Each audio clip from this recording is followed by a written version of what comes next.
Hello, everyone. Hi. I'm Gauthier Zuppinger, and for the ones that were there this morning, I had another talk about greed. But today, we are going to talk about how to establish a fashion brand in Web3.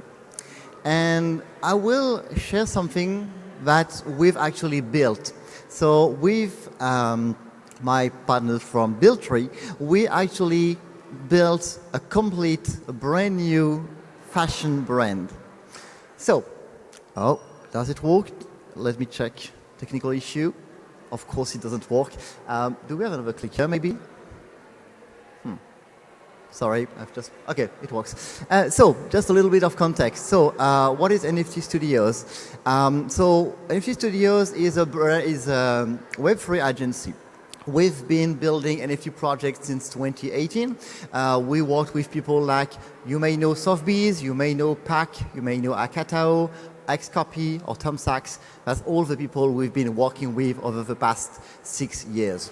So over 150 projects and about 100 million generated. So basically what we do is that we help any kind of creators from the go-to-market strategy, like how to address the market, pricing, supply, storytelling, all these things, to the technical side of things, like design, smart contract, front-end, back-end, all these things. So whatever the project you have and your level of maturity, we can basically handle your needs. So, fashion. What are the main challenges in 2024? So this is not from us. This is actually a research made by McKinsey.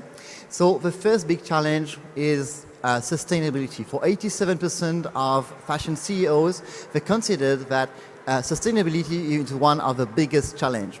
The second one is generative AI. 73% consider that this is one of the biggest challenges, and only 5% think that it's something they could handle on their own. The cool thing with Merch is that they handled the two challenges on their own.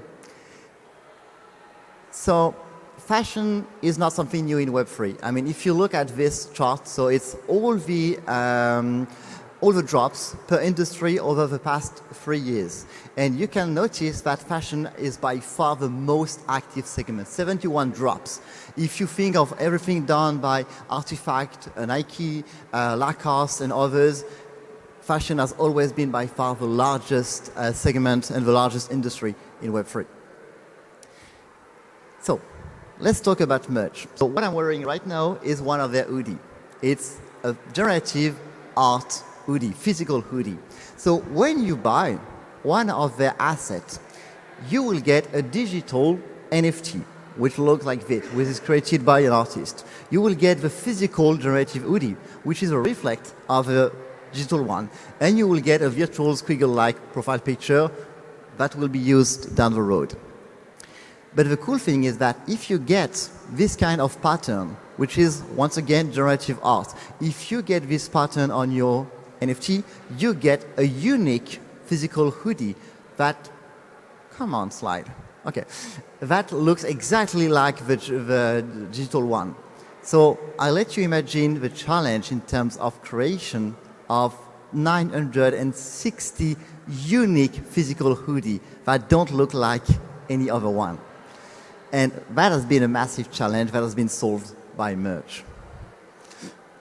And, sorry, come on. Oh, fuck, sorry. Yeah, and one small detail that I've not mentioned is that they call that a wearable wallet.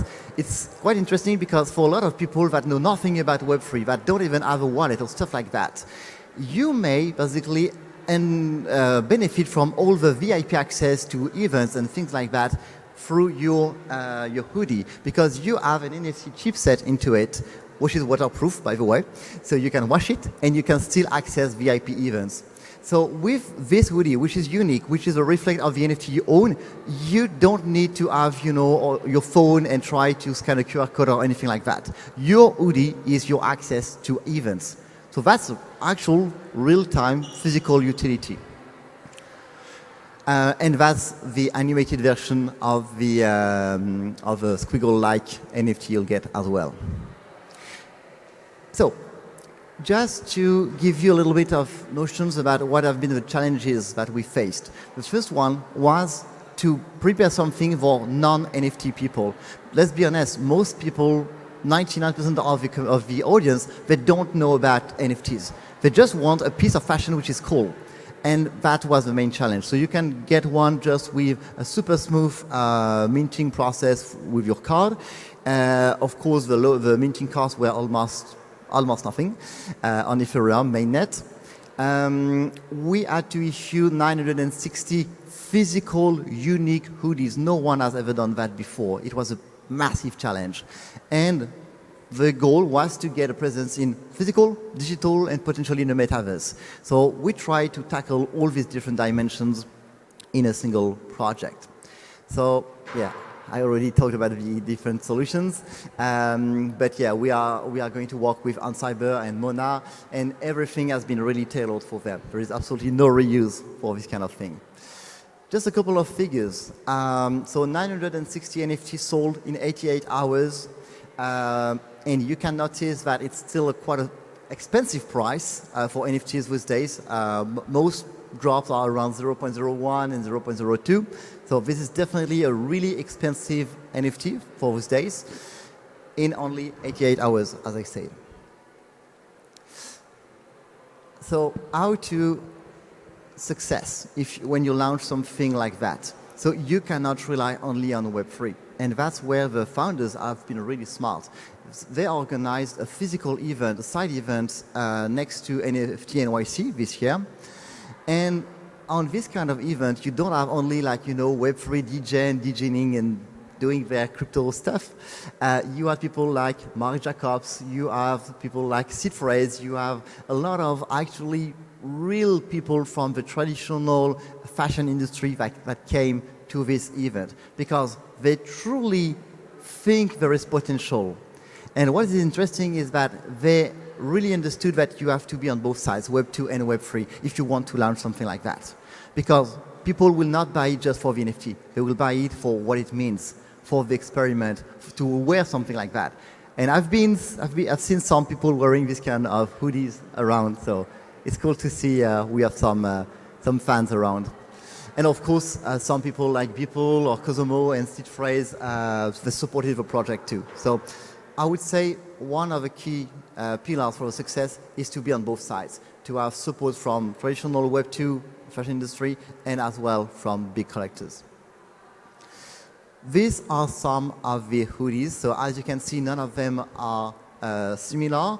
And the interesting thing is that they use some of the codes from traditional Web3 projects where you have different levels of scarcity.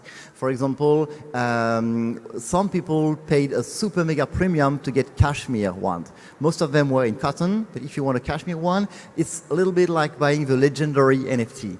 So these kind of codes that definitely resonate with traditional NFT people. And as well, if you just know about fashion, cashmere is more luxury than cotton. So the main takeaways. So once again, I'm really sorry. This clicker is usually working fine. So what are the big mistakes to avoid when you launch something like that? The first one is to talk about an NFT project. Merch is not an NFT project. Merch is a fashion project. Of course, it is using NFT, NFC, potentially metaverse down the road, but it's not an NFT project in itself. It has never been advertised or promoted as an NFT project. You should not. The second mistake to avoid is to consider that as it's NFT, you should issue 10K. If it's not 10K, it's not NFTs. Come on. We are no more in 2021. And the other one is to target only the Web3 DJing audience. It's not because you are launching NFTs, and actually at the end of the day, they were selling partially NFTs, but they were absolutely not targeting only the Web3 audience. They understood that the core or the potential buyers were people that just love fashion and just want to wear something cool. And so the factors of success in that case is to address the different audiences, which, let's be honest, is a massive challenge in terms of storytelling, in terms of communication, in terms of channels. It's not the same thing. So you have to have two different, completely different strategy to address the different audiences. They have been smart enough to play with the NFT codes without mentioning them. So what they propose is, as I said, some sort of different level of scarcity. They have this notion of generative art, which definitely resonates with NFT collectors, but without ever mentioning these are NFT codes. And the latest one is that as they understood the potential of this different technology between the NFC, NFTs, and potentially metaverse down the road, they just included them in their global plan. But once again, it's not like, hey, just look, we are so fancy, we are a tech company. No, they are a fashion company that is trying to using cutting-edge technology. And that's just part of the normal process. It's not advertising about the tech. They advertise about the global long-term value proposition to wear something unique, something that potentially echoes about who you are.